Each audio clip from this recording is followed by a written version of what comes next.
Broadcasting here from Troy, New York on the eastern terminus of the Erie Canal, or at least the original eastern terminus, perhaps if you want to call it that. Some have called Albany the eastern terminus because there was a side cut that went down. Viewer, forgive me for I have sinned. It has been 2 weeks since my last update. I just wanted to fill you in here. So this is my house, basically. Well, that's not my house. My house is in that direction. But that's my kind of workshop back there. I'll show you a picture after I get it cleaned out. But what I've been doing over the last 2 weeks, since I got the boat back here to Greene County, is to work on a series of problems with the boat, and just sort of like logistically in general, because to go on an adventure, a long-term adventure on a homemade sort of vehicle, it's also a research project that's going to result in a book. Actually sort of requires a lot more work than you might think. So I just wanted to give you an update, and I'll have some video of the boat and its current status. So just wanted to let you know. So 2 weeks ago today is Monday, the 29th of September.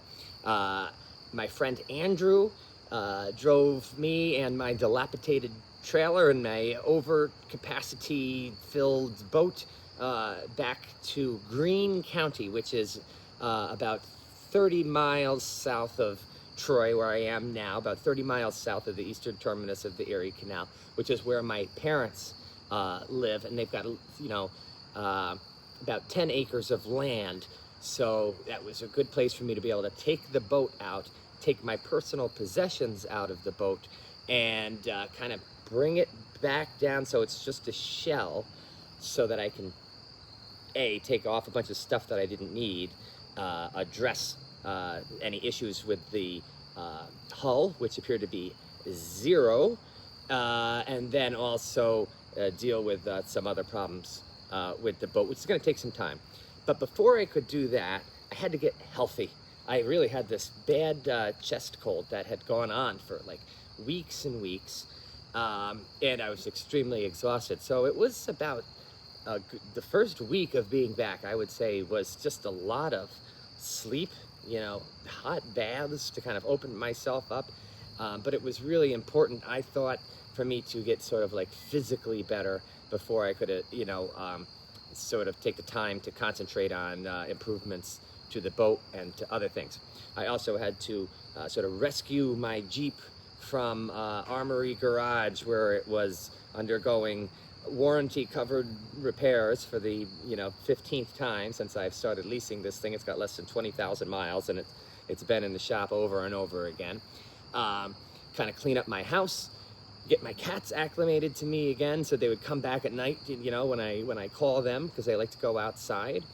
Had to figure out my income situation, and I spent a lot of time in the woods, sort of raking my parents' yard, just getting myself into a mindful sort of state, so I could clear my mind to have the capacity that I needed.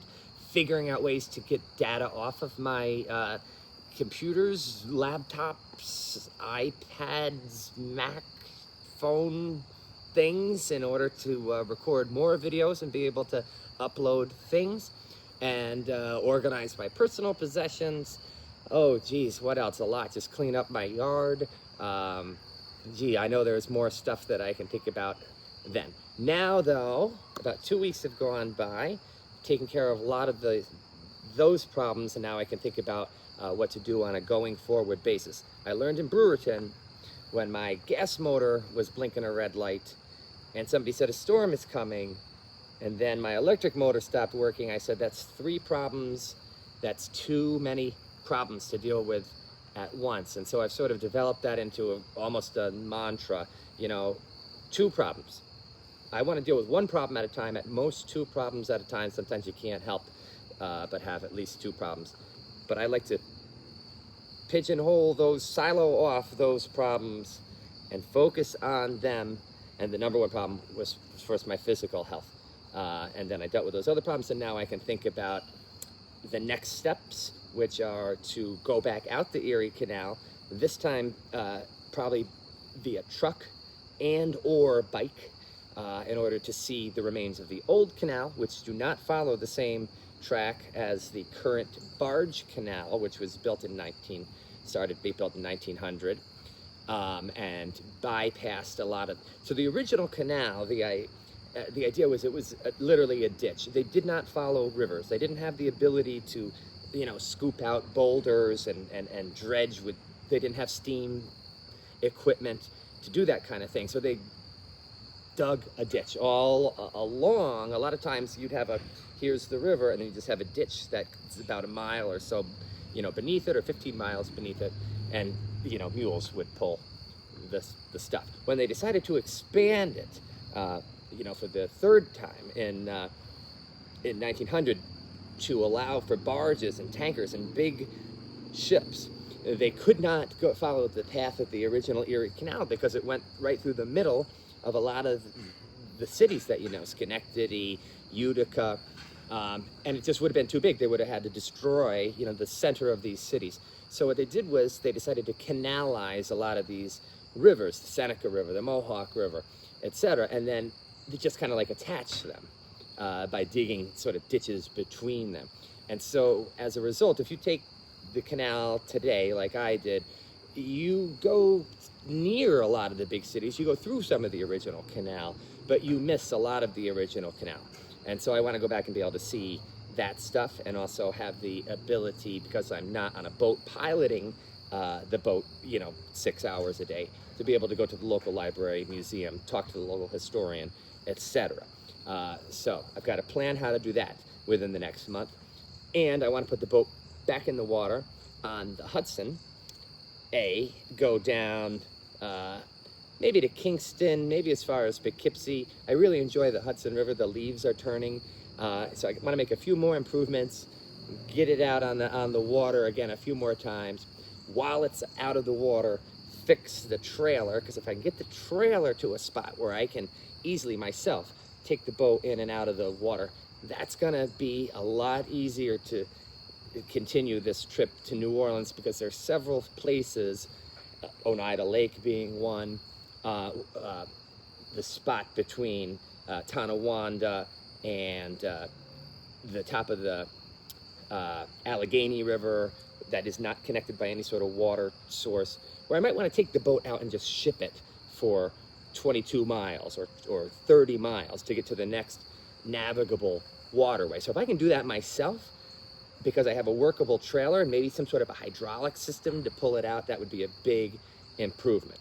So those are the things I'm starting to think about now that I have taken care of a bunch of other issues. Just as you might have guessed, there's no way I'm going to get to New Orleans this year.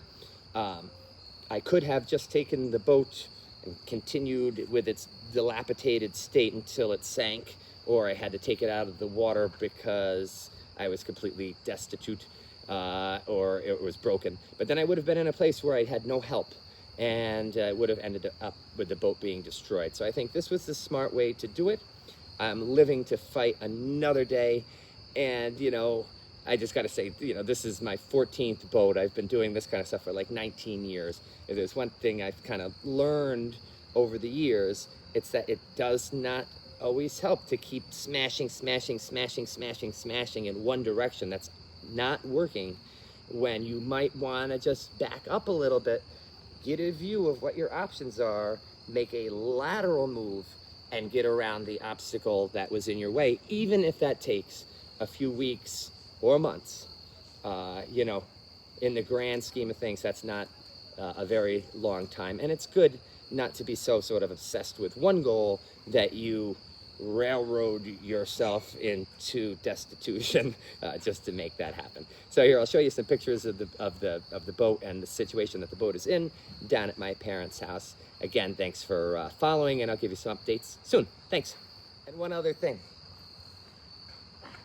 This is my cat, Jack. He's the best cat in the whole world, and I am so happy to see him again.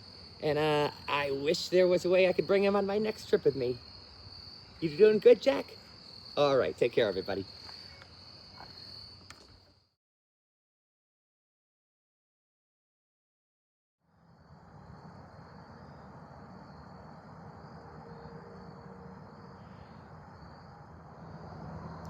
So I intentionally wanted those pontoons in there to take up most of the buoyancy before the middle hull started taking on buoyancy, and I think I did that correctly, also anticipating that most of the weight would be at the back in order to sort of push down. But look at how high up, or I should say, look at how much of the pontoons were in the water. And that made a problem, that if I went fast, then the water would actually come up over the pontoons, which wasn't so bad, but it would splash up underneath and get inside of the boat that way. I definitely have to clean off. Look at that water line. That's pretty gross. Now I took all the superstructure off the boat to work on it, and I got all my personal possessions out. It has rained the last 3 days, and you can tell that this boat does not leak. I mean, that is water. That's more water than I had on this boat the entire time I had it in the water. I had to obviously run the bilge pump, but there's a boat hole, which is a hole, like a big drain that's basically underneath this board. So I got to go and take these green boards off, take that bolt plug out, and then the boat will naturally drain. I'd say it took about 500 pounds out of the middle of this boat. So that was, now it's down to a place where I can just work on the boat again. I'm storing it temporarily in New Baltimore, New York, which is where my parents live. There is this covered area. There's my bike and some of the cushions.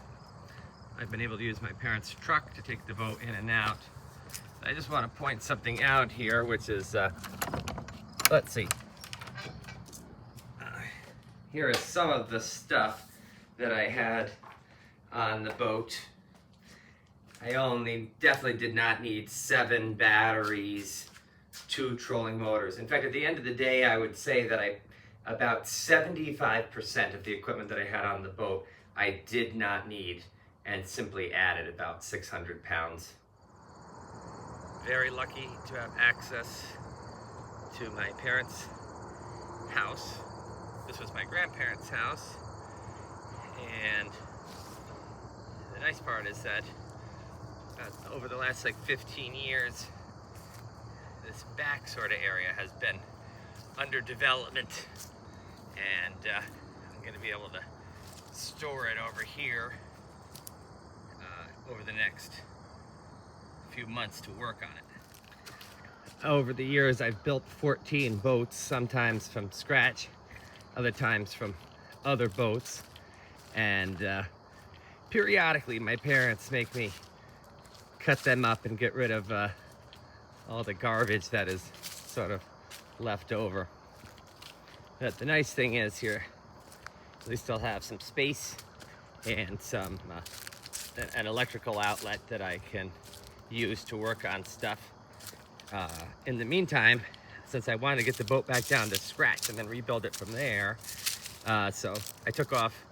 These were the boards that either held up the solar panels or the windmill or the boards that stretched across the back.